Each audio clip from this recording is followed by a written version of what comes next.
Kwaminat TV. Promoting African businesses home and abroad. Kwaminat TV. The best and the full way to sell your brand to the world. Kwaminat TV. Promoting African business.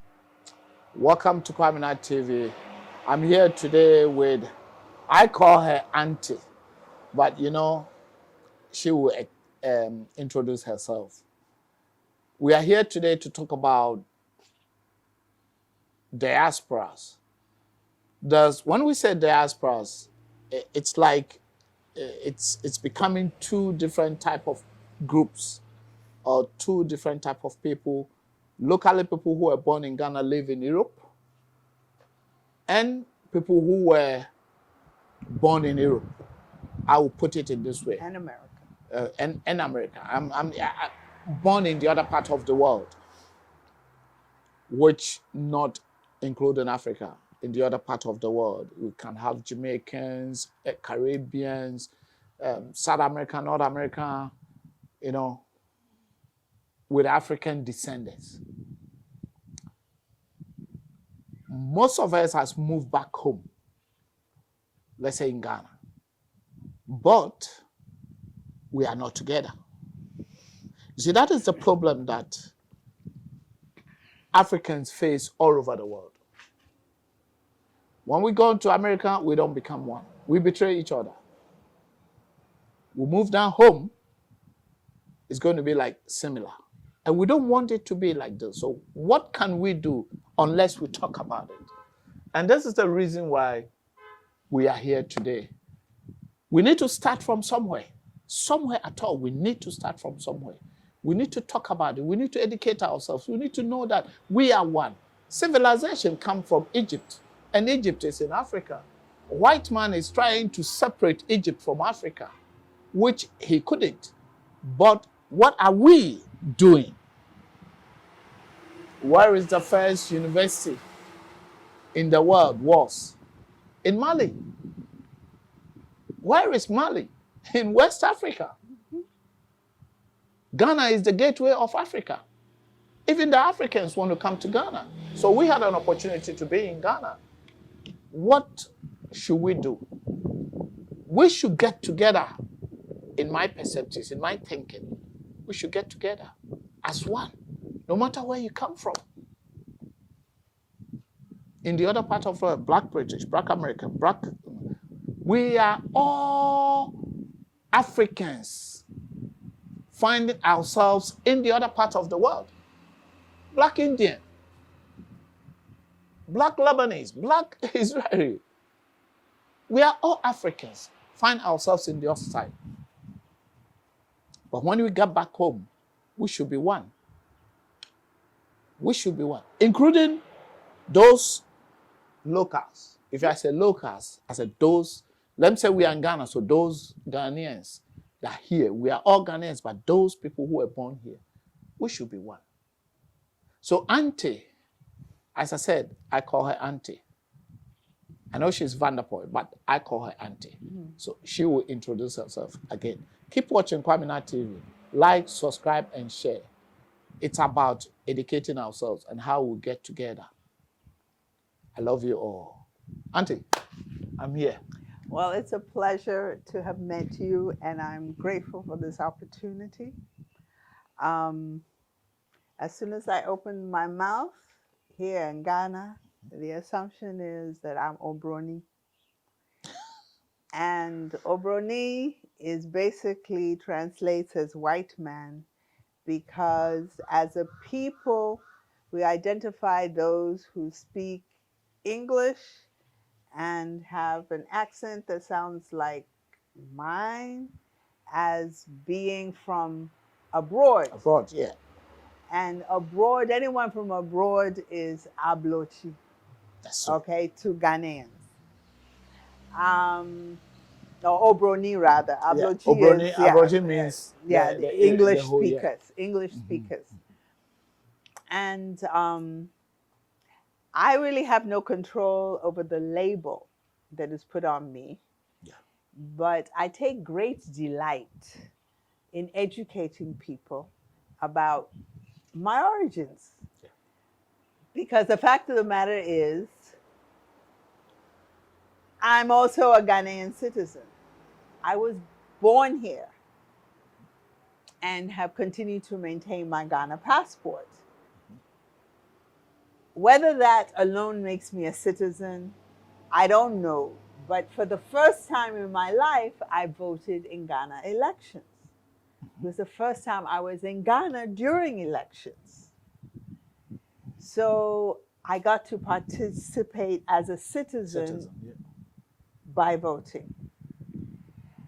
But I've also come in the middle of a conversation about the right of return, the year of return that the Ghana government has initiated since, I think, 2014. Yeah, that was a previous president. Yes, previous president, the right of return. And the right of return spoke to Ghanaians like me who are living abroad Of course. to come back to Ghana. And it was a while ago, but I remember that they said that to return, they encourage you by allowing you to bring a container and a car, duty free. Yeah. Anything that will help you to reestablish yourself yes. in the country, because they don't have money to give it to you, Yes. but your things yes. that you are That's very coming generous. with it. Yeah. That's very generous. You pay a bit of normal taxes, but it's like duty free. Yes, yes. And I still have that in the back of my head. I have come back on my own. I haven't gotten my container to bring, but I'm going to make sure to bring my container. Anytime, I think. Anytime, exactly. Yeah. But I also landed here in a conversation amongst the diasporans who I reached out to, African American diasporans, Caribbean diasporans, who want to be citizens. Some of them have been successful in acquiring their citizenship, but it's almost as if there is a competition, envy between those who have citizenship and those who have yet to get citizenship, and those who are indigenous Ghanaians. And I find that a very painful place to be, because I feel like I'm between all of them. That's true.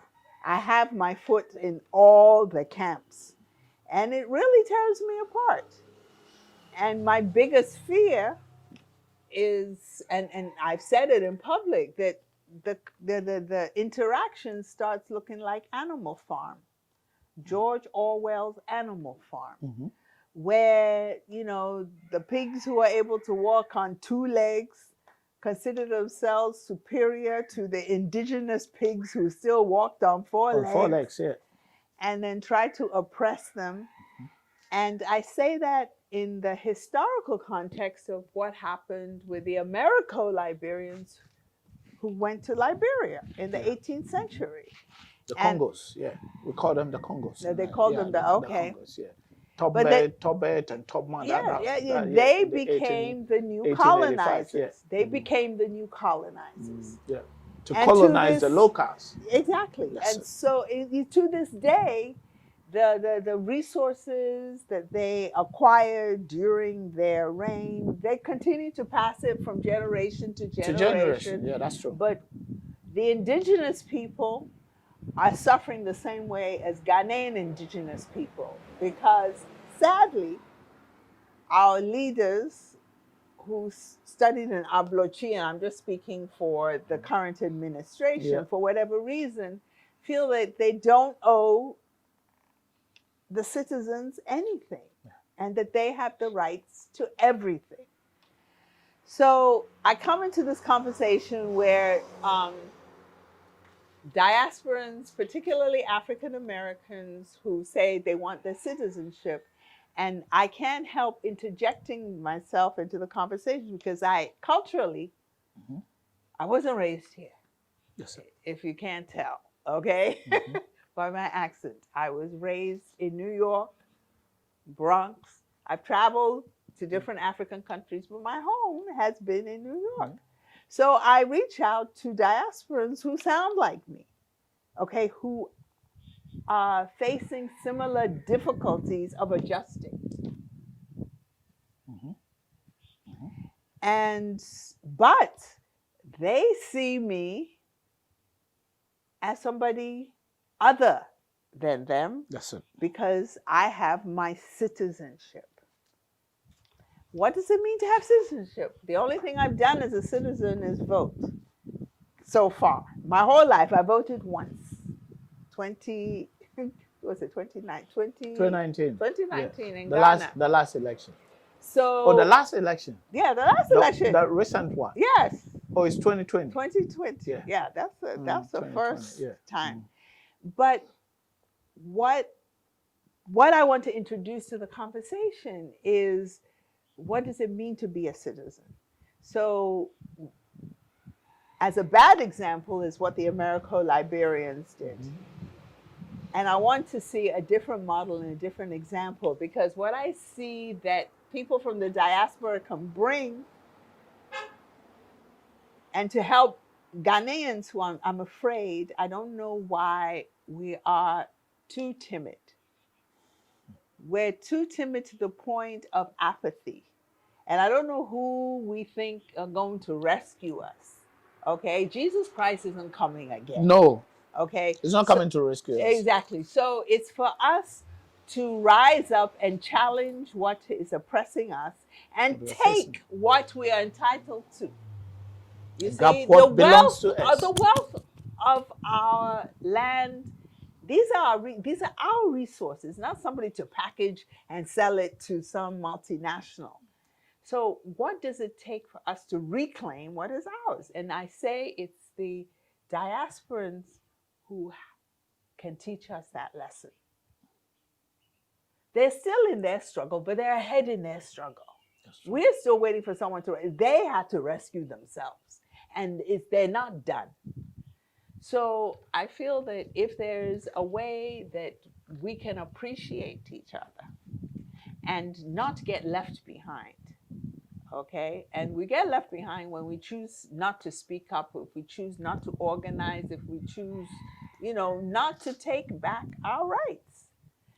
And we can only do that hand in hand with the diaspora, because our governments want diaspora money. They want diaspora money. But what are they willing to give back to the citizens who will be the diasporans too? Will be every African descendant in Africa. Yes.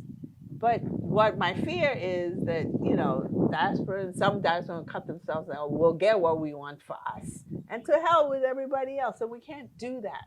Because as long as we allow us to be divided, we will be ruled.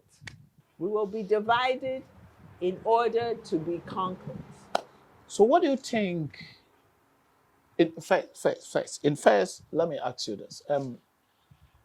When I say anti-Van der Pol, who is anti-Van der Pol? Who are you? I would say I'm a force to be reckoned with. I'm outspoken, independent. I want to say over miseducated. Yes, I've had to undo a lot of the learning that I've been given so that I can restructure Yourself. My identity and where I fit in my culture and my country and the world. My upbringing has been an international one, not just New York, because my father was a diplomat, a lawyer, and my mother was an educator. And she was actually responsible for me and my siblings having our education through the United Nations International School. So, although in New York. In New York. In New York. So you basically started your education in New York. Yes. Okay. In England. How many years have you left the country? You were born here, as you said, I understand. How many years have you been outside this country? My parents took us out when I was 5 and my sister was 4. So we're talking about over 50 years. But we've been coming back and forth because it's an international family. The UN gives home leave. So every other year we were coming. So I got to know our cousins. We would spend the summers, every other summer. So I knew Ghana was home. So when I was in university in the States, we had the opportunity to spend a year abroad. So I came to the University of Ghana. Oh, okay. So I was here for a year. And that's where I fell in love, not just with my country, but with the person who became my now ex-husband. Oh, okay. Mosquitoes are biting. Anyway, let's continue. It's okay. It's a location. Yeah, it's Anyway. a location. Yeah, I have trousers, so. Yeah, I know. Anyway. So, you left Ghana over 50 years now. Yes. Coming back home. I would say home, It's home. but normally, anyone that lives outside the country for That long. over 10 years, you get your home over there. Your kids were over there. Siblings, if you have kids, your kids will be over there. If you have your siblings, or all of them, probably, and mostly your dad was a diplomat, everyone. Spiritually, this was always home. In my dreams, I was here. You know, so it's like everything in me knew I was coming back. I didn't know when, I didn't know how. You know, I have my little co-op flats in New York, and it's like my hedge against inflation, you know, which I will sell ultimately when things settle down. Yeah. Soon. You know, but, you know, this ridiculous land litigation makes things very unstable. Stable, yeah, it's true. Yeah, they're stealing Ghana lands, y'all. Yeah, well, the chiefs are disenfranchising their people. Let's put it that way. yeah, because I don't think people will come outside and just take the land. It's our kings, not only even in Accra No. or Ghana. Yeah. It's all over Ghana.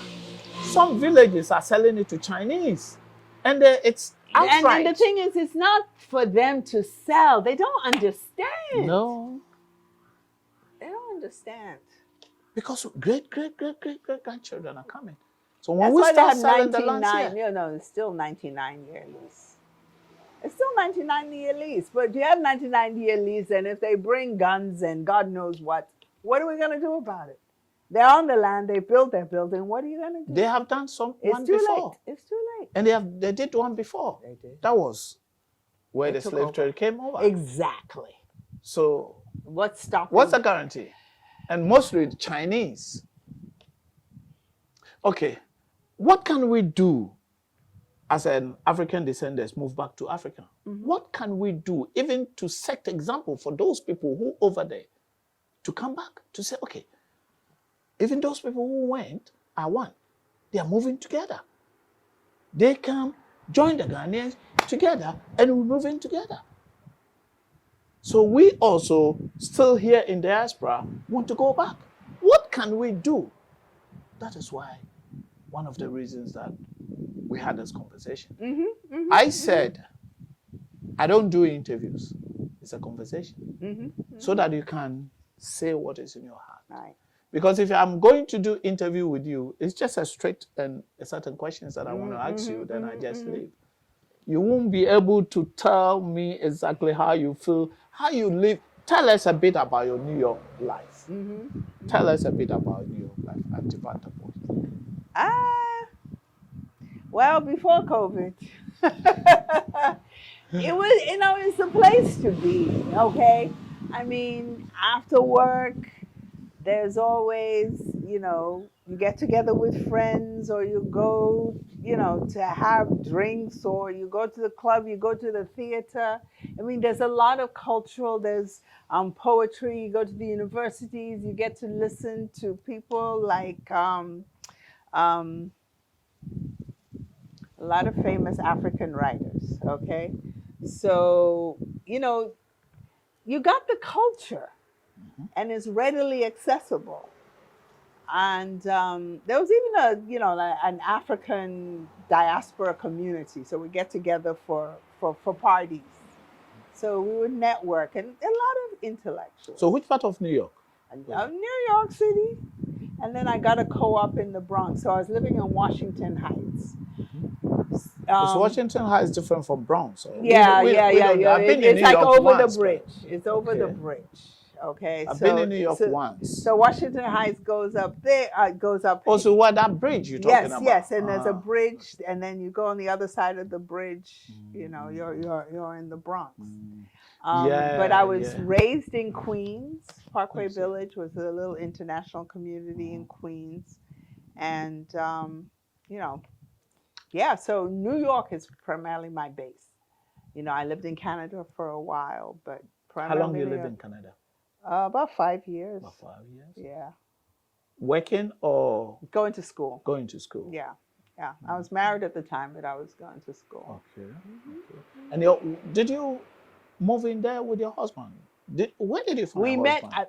here. Here in Ghana? Yeah, when I was wilding at the University of Ghana, Legon. How many kids do you have? We didn't have any You didn't have any children. kids? Okay. But yeah, those were the days. Is he still alive? I believe so. We're not in touch. We're not in touch. Sorry to ask. That's okay. Yeah, it's one of those things. Yeah. So, you being in the States, Ghana spiritually became your home, or Africa became your home. Mm-hmm. They never left me. I'm telling you. They never left you? Never left. So why do you decide now that after living 50 years, New York is everything is milky, everything is there. Why do you want to move to Ghana with this hot weather and everything is just different? It is the very system is opposite what we see over there. I mean, the good thing is I had several years going back and forth to acclimate. Do you understand? Yeah. And I used to visit my father in this house. There were family members in this house. And, you know, when he passed away, it was left in the hands of caretakers. Caretakers, yeah. Okay. But during holidays, I could always come and I had my room. You know, it's like, it's my base. So when he passed away and I saw things were not being taken care of, every opportunity I could, I'd come here and make sure the place was maintained. Yeah.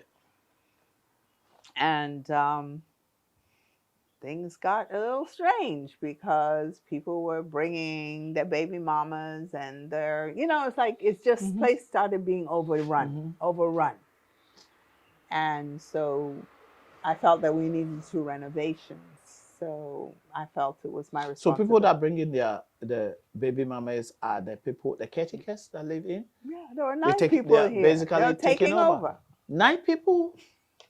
Did your father leave 9 people here? Or did your father leave it to one caretaker? He left it with one caretaker. So why all those people? And the caretaker moved somewhere and brought his brother in, and his brother brought his wife and his 4 children, and then he brought his girlfriend to look after. I mean, it was just. So he moved out. He the moved brother out. also moved out. No, brought a girlfriend, or the brother was the here. brother the wife was here. and the wife, his own girlfriend, and then his brother had his wife and children. Okay. And then his own girlfriend, and his own girlfriend, right? And he had a child by yet another, so his girlfriend's looking after his kid from another woman. I mean, it was. And living in one of the posh areas in Accra, Makati Hill. I put a new door. They never locked the door because there's so many people coming in and out. Nobody had the key, so they had a mechanism where, if you knew, this door was open. Wow. This door stayed open, so people could come in and out. Come in and go. So I had to put an end to it. Yeah. Okay, so How did you make it? Well, it got loud in here. Let's put it that way. Yeah, that's why I'm asking you. How did you make it? I know how it happens sometimes. It got loud. It got loud. It got loud. You have to wait for my book. So you have a book that's coming up. I'm working on. You're working on. You know, because this has been. How long should we wait? By the end of the year, I should have a draft. I should have a draft. Do you already have the name? Oh, yeah. But I don't want anyone to steal the name. Okay. We're not going to say anything about the name. We're going to keep the name into ourselves. We're going to keep it for ourselves. Okay. But then, by the end of the year, you may hear something or see something from Well, Auntie the Vanderpool. story is about, our family legacy and how we evolved to this point and our patterns of interaction. Because the more I hear about the politics in this place, I realize it mirrors the politics. And I don't know if it's culture, okay? The culture of silence and insidious behavior interaction where they call him pull him down. Yeah. Pull him down. Yes. And they'll do it in such a way that you think they're your friend. And, it's like I'm learning a new form of, I guess it's warfare. Some people call it spiritual warfare, but I think it's the devil doing. Because if you don't speak up and speak out and thrash out your differences, then it continues to grow in very, very toxic ways. That is true. And I really think that's what we need to do as you're doing the diaspora dialogues, is to people to say what's on their mind, not think one thing and do something else. The program we are doing now is Diaspora Talk. Diaspora Talk. That means all the diasporas that in here, whether you are here or you are in abroad, and if you want to talk, you look on the screen, there's a number on it. Send us WhatsApp. If you are in here, we will come to your premises or we arrange where to meet. But if you are in diaspora, we can go on Zoom and we talk about what you feel and how you feel if you want to come back to Ghana, any African descendant all over the world. This is what we have this platform for. Diaspora Talk. It's something that is going on in series, like Auntie Vanderpool saying her part of story, the experience, sharing it, the one she had in New York or in overseas and here in Ghana, and even the holidays she had in Egypt. There's more to come to it. Keep watching Kwaminat TV. Like, subscribe, and share. I'm still the youngest old boy. Auntie, let's go on.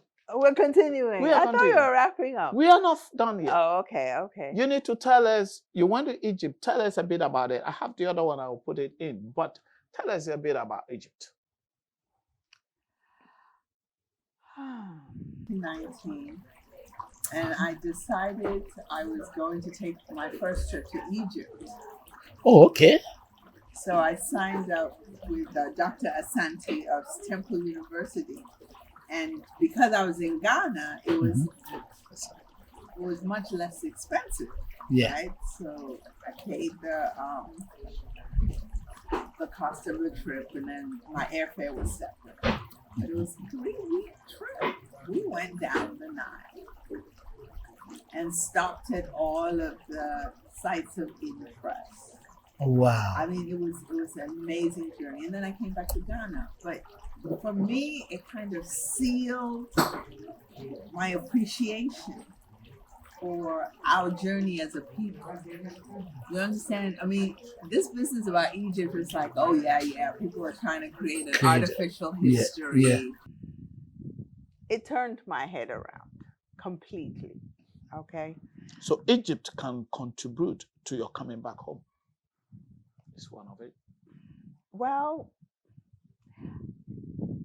yes, in the sense that it gave me a sense of continuity. You understand? So we're talking about tens of thousands of years back. But it wasn't. It's not, and we need to be reminded of who we are. And it's not, yes, Egypt, yes, Sudan, yes, Kemet, and all the Indians, but also the journey of us as an indigenous people and the Hebrew people of Africa, of the continent, of the world. You see, once I got that part about Egypt,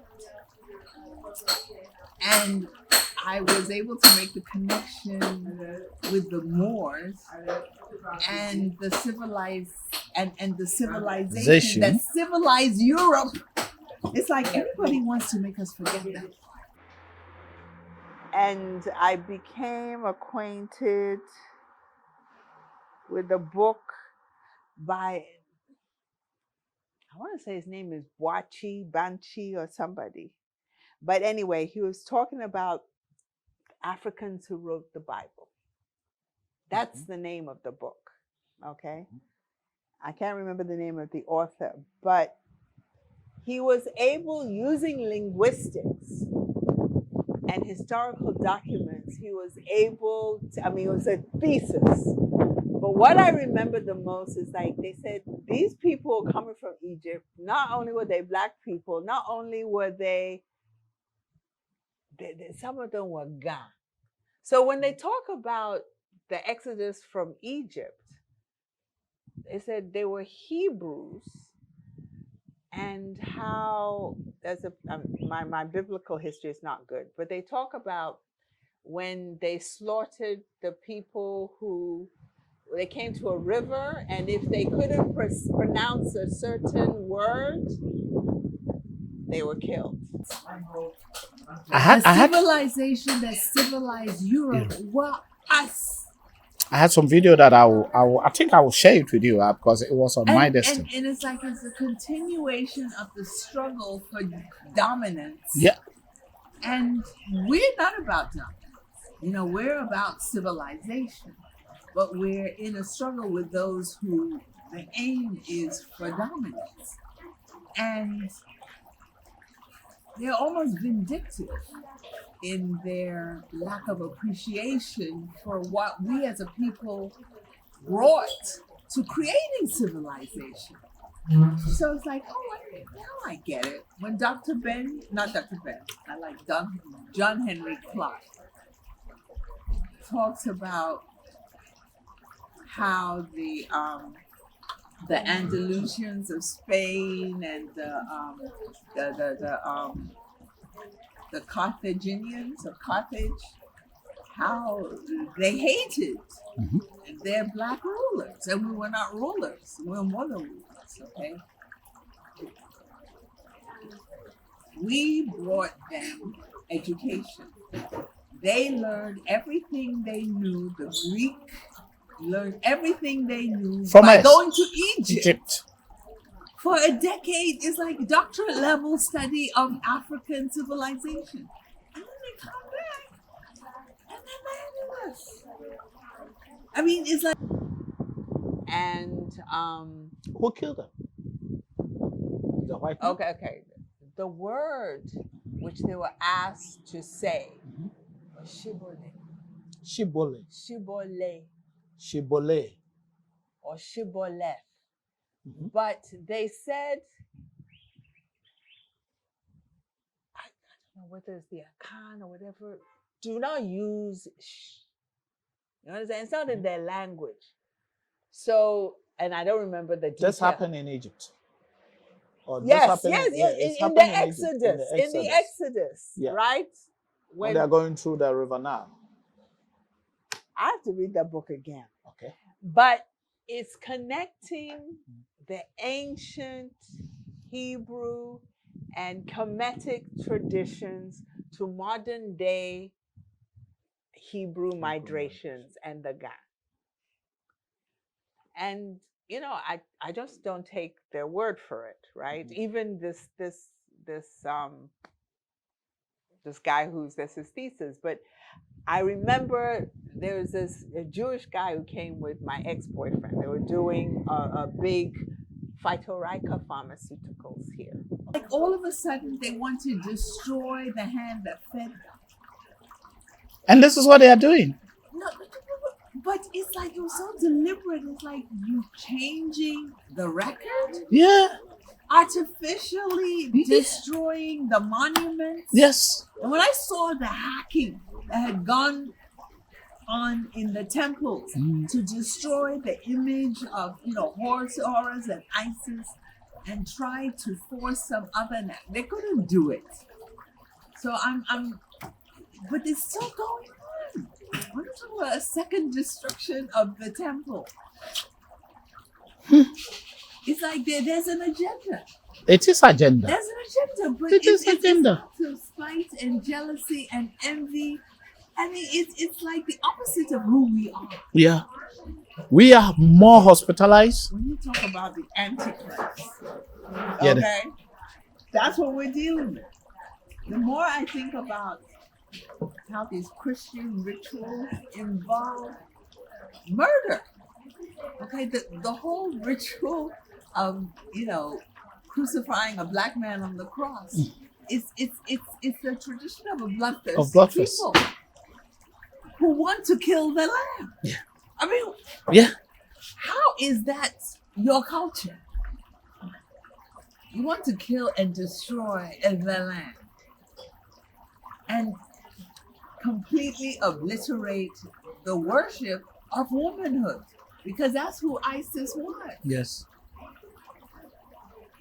And the fact that indigenous people all over the world learned the religion and culture from us. So the Buddha, and even the Hindu goddesses, you see them as blue, but they're blue-black. That's true. So this is all coming together with me because my father, bless his heart, he was born here in Jamestown, Glacier, but he was also a scholar. When they posted him to India as ambassador, consul general, he became a Swami. He studied it. We have to go to the house, so when I'm done. We have to. That's fine. That's fine. He followed the religion. He became a Swami. We have pictures of him in his orange saffron robes. I had to find out from strangers. They said, "Oh, Mr. Vanderboy, is he the one walking around with the pigtail?" The pigtail. But he was a scholar. He studied the religion. In the temple, there were these giant statues of Shiva, Ganesh. I mean, all these different. The temple gods, is there. The temple is there. I donated the statues. Okay. But it's for me right now. It's a coalescing, and how it's important for us to open our minds to have the idea of a bigger picture, which is inclusive, because that's how white people, Hebrews, because they had the money, and they took them to some of these God churches. This white guy said, "These are the songs we sing in temple." So it just confirmed for me that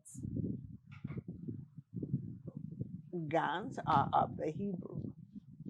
And when we talk about the destruction of the Hebrew temples through time, that this is part of our legacy and our migration. I'm not a Hebrew. So do you think the Gans migrated from Israel? Mesopotamia. Which Israel is a recent and artificial. Name. Okay, exactly. But what I'm learning more and more, there was a mass, I would say, genocide preceding the Exodus. You understand? There was, and they are hunting the Hebrews. Yeah, Hebrews. Yeah. Right. And, I'm not trying to be a Hebrew, but it's just understanding the lineage and how the migration and the culture evolved. And for me, it was just an affirmation. We went through the museum, and there, you saw the tombs. What do they call it? The mummies. The mummies. Okay. Yes. And you saw they were black-skinned people. I mean, we don't know until you see yourself. These are black-skinned people. And you saw they were very tall, Nilotic, very tall, 6 feet. Huge. Tall, yeah. And slender. And then they were saying the rights, perhaps the chemicals used in the embalming cause the skin to be black. Oh, what? I said, wait a minute. I said, well, in that case, maybe that's also what caused their hair to look straight. Why would they have also that? You know, so if the embalming liquid caused their hair to be straightened, because we use chemicals to straighten our hair, but then we were taken to the wig room. We're talking kinky hair. They were making styles with kinky hair as a wig. As a wig. So as the pharaoh or the male or female pharaoh aged, they would replace their wig. And they were getting the wig from the people there. And it was black people hair, without a doubt. And I saw it with my own eyes. And even with, you know, the statues with their nose blown off, our guide, Dr. Asante of Temple College, took us to one in Abu Simbel where you saw this colossal statue. Somehow they missed it because their nose was like you and me and it hadn't been touched. So it's like, we've been lied to. We've been lied to. And I think part of the diaspora getting together is really about claiming our heritage, but also writing our own narratives. Also writing our own narratives. Because we are continuously creating who we are. And we're at a juncture where we can continue to evolve and create, not divide off and say, oh, you're citizens, oh, we're Caribbean, oh, we're... That's ridiculous. We're bigger than that. So if we come back home and still say, we are Americans, we are Caribbeans, we are English, so then why do we come to Africa for? What's the point? Exactly. What's the point of coming to Africa? Exactly. When we are in Africa, we are in Africa. When we come to Ghana, we are Ghanaians. When we come to Kenya, we are Kenyans. When we get to Gambia, we are Gambians. And all together, we are Africans. So what are we doing? No, we should be creating a new melting pot. Okay, a new African melting pot. Okay. And as I said before, it is the diasporans who get it in terms of what it takes to survive. For some reason, people are suffering. I haven't seen so much suffering in my life. Okay? But they do it silently. Silent. It's like they're ashamed of their suffering and their condition. But the people from the diaspora, they've been there to the point that their backs against the wall and they figured out how to do something different. But we're still suffering inside. We're praying and we're suffering in silence. And we're letting ourselves be oppressed because we think a prayer would be the answer. I don't think so. You have to do something. Action. What can you say, or what can you educate us a bit about this suffering in silence? Both the locals, if I say the locals, both, I count myself as a local because I was born here. At the same time, I'm a diasporan because I've grown up, I live over 30 years. Living home from over 10 years, you are no more a Ghanaian. You are Ghanaian, but... Well, Ghanaians are too quick to give up their Ghanaian. They will treat you like you're not a Ghanaian. Well, because the moment you enter the country, they ask you, when are you going back? You mean the Ghanaians do that? Yes. Oh, okay. The moment you enter the country, like they're my jealous. They're jealous because they think everything's wonderful. Because when we come back, we're lying. I'm telling you, we're lying about the condition of our lives over there. And we come back, we save up all year, presents. That's it. Nothing to show. Nothing to show. Things that we don't even have. Some will take credit to buy things to come and please people. Yes. Someone will ask you, for example, someone will ask you for iPhone 13 or iPhone 12. And you'll bring it. And you don't have even money to buy it for yourself. yourself. My cameraman Because it makes you look will good. ask me. He's sitting down there right now. He will ask me, when are you going? I'm in my country. Why will he ask me when am I going? Why? Because he wants you to bring his iPhone. He wants me to bring his iPhone. He will tell Do you me. know, I can't afford an iPhone. That's a waste of money. I don't care what anybody says. Well, keep watching Kwaminat TV. Like, subscribe, and share. We are still discussing about how we can get together and move Africa or move Ghana together, because we are all Africans and we are all Ghanaians when we come to Ghana. If you are from the other part of the world and move to Ghana, and wherever you move in Africa, you become a citizen of that place. Africa is one. It's just a white man that divides us.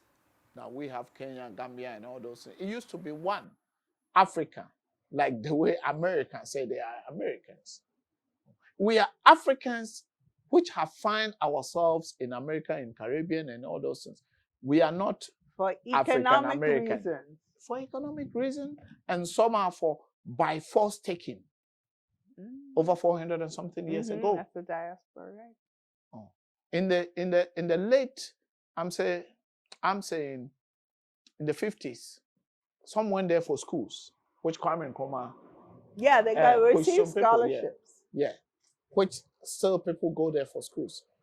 But in the 70s upwards, 99% of them went there for economic reasons. Right, and didn't come back. And they didn't come back.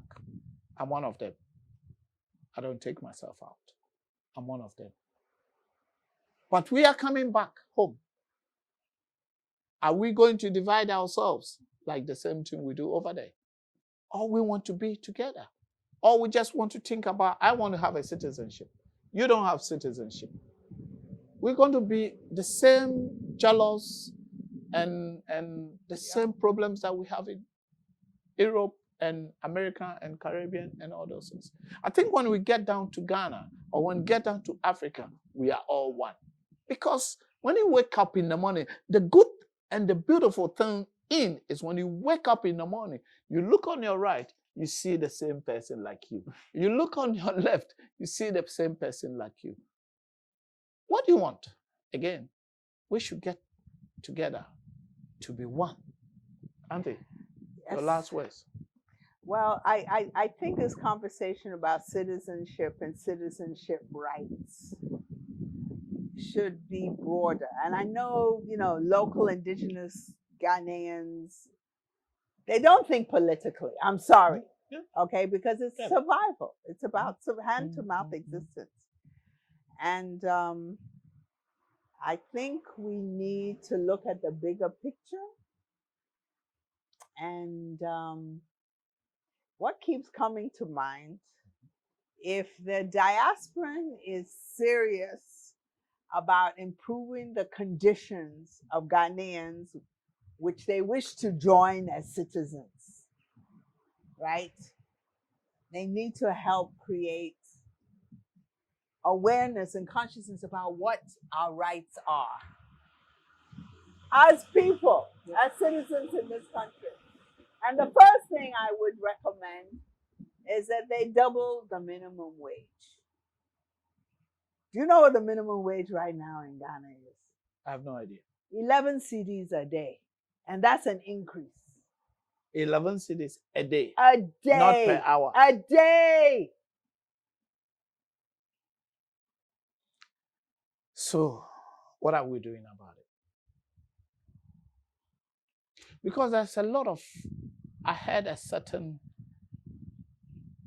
in a certain place, I think was one of the radio stations, I were talking about salaries in Ghana. That one of the pastors or something like this, he was talking about it. And he said,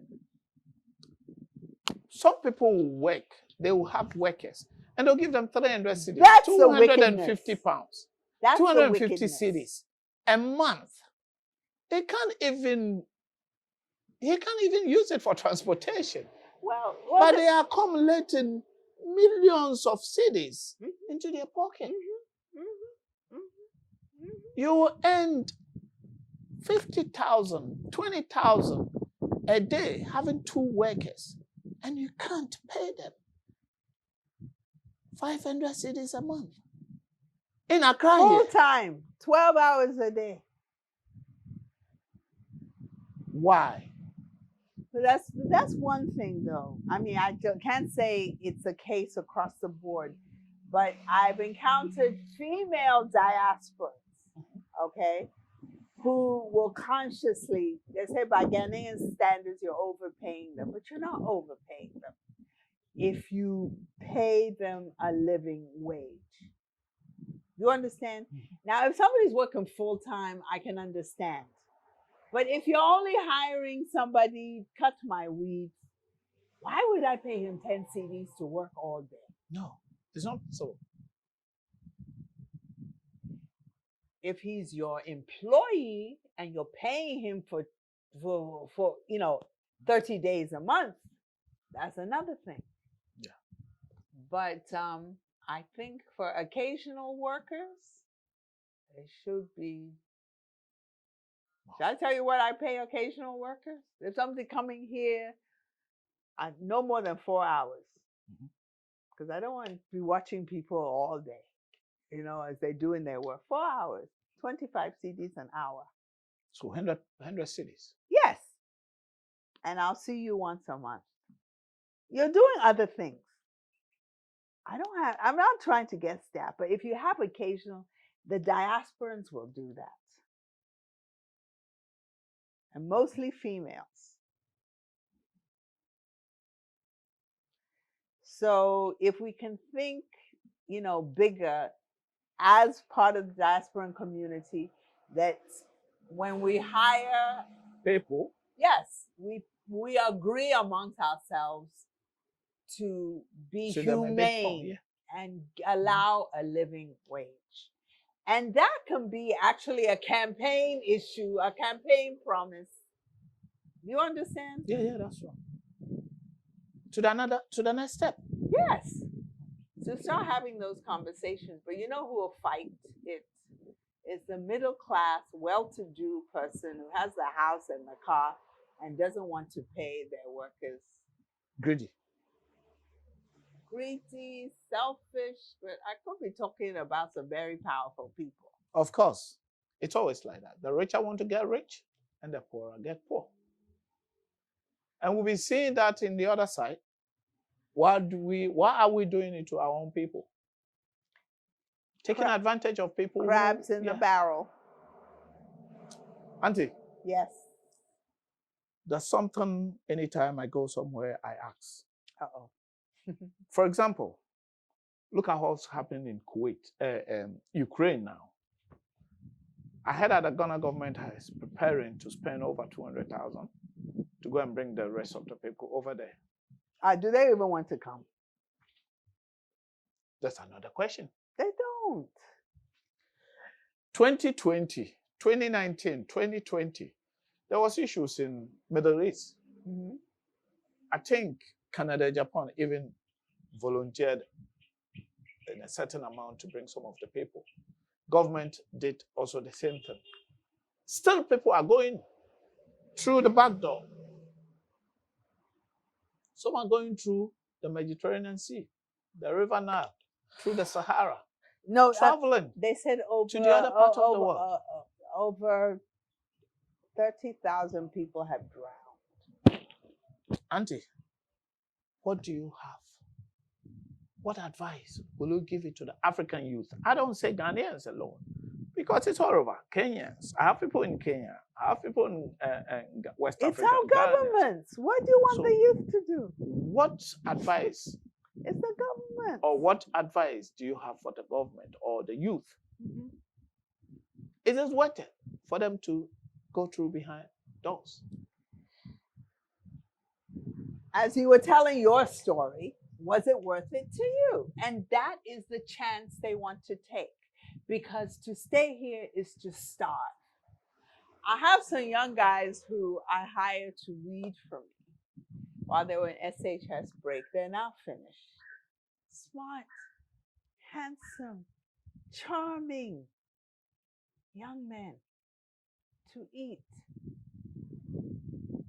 their construction. They're hired, what, is it 50 cedis a week to load cement and bricks? They're not doing anything with their education. Because they don't have the money. It's like a vicious cycle. And that's just past gone Saturday. I went to the market. I live in Kwaminat, so I went to Domi Market. And I saw this young man, 14, roughly, carrying things. So I thought she was carrying for the mother or something like this. Very heavy. And when he came, so Uncle, can you please help me to bring Take it it down, right? So I did. I said, hey, this is heavy. He said, Uncle, yes. I said, how old are you? I think he said 14 or 15. I said, do you go to school? He said, yeah. I said, why are you carrying this? Kayayi. Kayayu. So I'm carrying for someone. I said, 400. So 5 cedis. he said, I do this. I said, do you go to school? He said, yes. I'm in JSS, JHS, or JSS. And only because it's free. Final year. And it's only because it's free. I think that JSS also free? Yes. It's in final year. Because otherwise, forget it. He said, it's in final year, but I need those money to keep up. So I go to school weekend, I come here and carry the distance. I was not having enough money with me. I think I Do just you look even know where she sleeps? You understand? No. They're sleeping under the awnings of the shops. I gave him 5 cedis, and I saw that the woman that came also gave her 5 cedis. So that means all the stuff that he carried from Domi Market to where the bank is. So at least you can have dinner. It's just 5 cedis. So she can have dinner. So she it's can have heavy. a watch. It's sad. Yes. It could happen to me. It's exactly. Because I was also born here. So when I see things like this, I understand why they want to take that risk. But in this modern world, is it worth it? Listen, I love what Nkrumah was doing in terms of the young pioneers and programs, and because that's how you cultivate patriotism, right? But he was also building skills. Yeah. But they didn't understand him. They still don't understand him. And Kwame Nkrumah said, but the diasporans understood it. And that is our saving grace. They have come to remind us, the Sankofa, return and remind us of who we are and what it took for us, for them to get to where they are. And they're the ones who will bring us forward. And are we doing that? If we are not getting together, we have 126 126 union, plus. 126 plus. We have a Ministry of Future, and I guess we have Caribbean, Afro-Caribbean Association, African Association, which is 33 years old. And why are we not getting together? We are in the process, and the tide is turning, like I said. I think we all have to get together. That's what I think, yes. Including the Ghanaians. We have to, because we have to understand each other. Yes. The locals will help us to understand each other. And you know what? My brothers and sisters, they love the diaspora and vice versa. But there's a language barrier. And it's not by talking that we'll get to know each other, because we're speaking different languages and different. I like the idea of using theater. Interactive, without talk, because you can demonstrate a scene without talking. So if we can create forums where we can play act without talking, our understanding of each other. So what do you think? Are we for that? Are we ready? Do you have anyone that in mind that the last meeting that we went, I think last but one meeting that we went, you know, the one with the 126, I think it was on 27th or something like this. Yes, the last one they Cantonment, had, yeah. the second one. And I saw a guy, I think he No, this said, was Palace Africa. There was another one. yeah, I think There's so. one of There Du was Bois Center and then the Palace Africa one. There's been another one?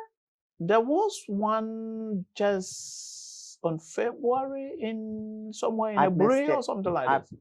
I've missed it. I didn't. Yeah, I'm not part of it. Yeah. Okay. It was 126 plus. Really? Yeah, I wasn't here. I was in Sunyani. Okay. Okay. So I heard this man reciting poems. I'm an African. Even though I was taking so many years, but I'm still an African. Yeah, and I'm Africa never left us. So why are we not getting together? We need to be one before African can move on.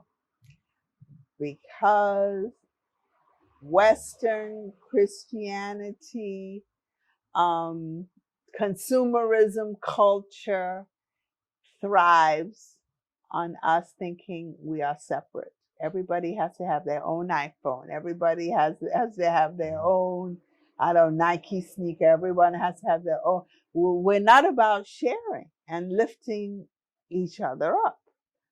But that benefits the economies that are destroying us.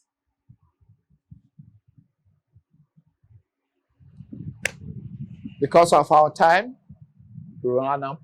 Auntie, say shout to anyone that you know, whether here or New York, some of your friends. Oh, this is going international. It's going international. Okay. So I want to say hi to my folks in New York, and the National Black Theater, and NYU African Studies program, and Department of Health, and my brothers and sisters of the African and African Caribbean and African American diaspora here. And I look to continuing the legacy of nation building. Continuing the legacy of nation building, Auntie Vantapoy is saying. And I think we educating ourselves, we need to be one. Before we can move Ghana forward and move Africa forward, move Ghana forward, move West Africa forward, and move Africa forward, we need to be one. And this is diaspora talk. If you want to also talk to us and bring you out there to educate people, share your experience to the other people in the other part of the world. If you're happy in Ghana, if you're happy in Africa, tell the other people in the other part of the world to come back and let's all be together and move Africa forward. When you are in Ghana, we're going to move Ghana forward. When you are in Gambia, we're going to move Gambia forward. When you are in West Africa, we move West Africa forward. In Kenya, we move East Africa forward. Then, in the end, we all get together, then we move Africa forward. When we are together, there won't be a white man coming in between us. We first need to be together. Togetherness. Before we can defeat our colonial masters. We're not going to defeat them by fighting, but we're going to rule ourselves, taking all those colonial mentality from our minds and our thinking. Keep watching Kwaminat TV. This is Diaspora Talk. It's a whole program that we are doing for the whole month and probably beyond. If you are in other part of the world and if you want to speak to us, go on the website www.kwaminattv.com. You can book your appointment there, or you can speak to us on the telephone number on the screen, or go to IG, Kwaminat TV. Anywhere you go is Kwaminat TV. Give us a shout. We'll come around. If you are in Accra and around, or if you are in Ghana, we travel everywhere anyway. But if we have a lot of people in the place, we go. But for Accra, anywhere you call us, anytime, we will come. Diaspora Talk. Keep watching Kwaminat TV. I love you all. I'm still the youngest old boy. Auntie. Good night. Thank you very much. Thank you too. Thank you for your time. No pleasure. For your time. But anyway, you say your book is coming. This is the last one. You say your book is coming. Have you had a book before, or this is the first one? I have a chapter in a book. Oh, you have a chapter in a book. Okay, so which one is it? That is out already. Yeah. Years ago? No. It was a monologue which was part of a conference. Mhm. So the name of the book was African Children Confront AIDS. So it's out in the market. Yeah, it's in the market, and I have a chapter about an intervention that I did here in Accra. If someone wants to find those books, some people would love to read your book or that chapter. Where would that person find it? I guess if you Google it, it's African Children Confront AIDS. Do you have any social network to put it outside? Or do you want to? No. Thank you very much. It was a long time ago. Thank you very much. I love you all, and I love all my viewers. Keep watching Kwaminat TV. Share to your brother and let your brother share to another brother. And let's all support this platform. I love you all. Well done.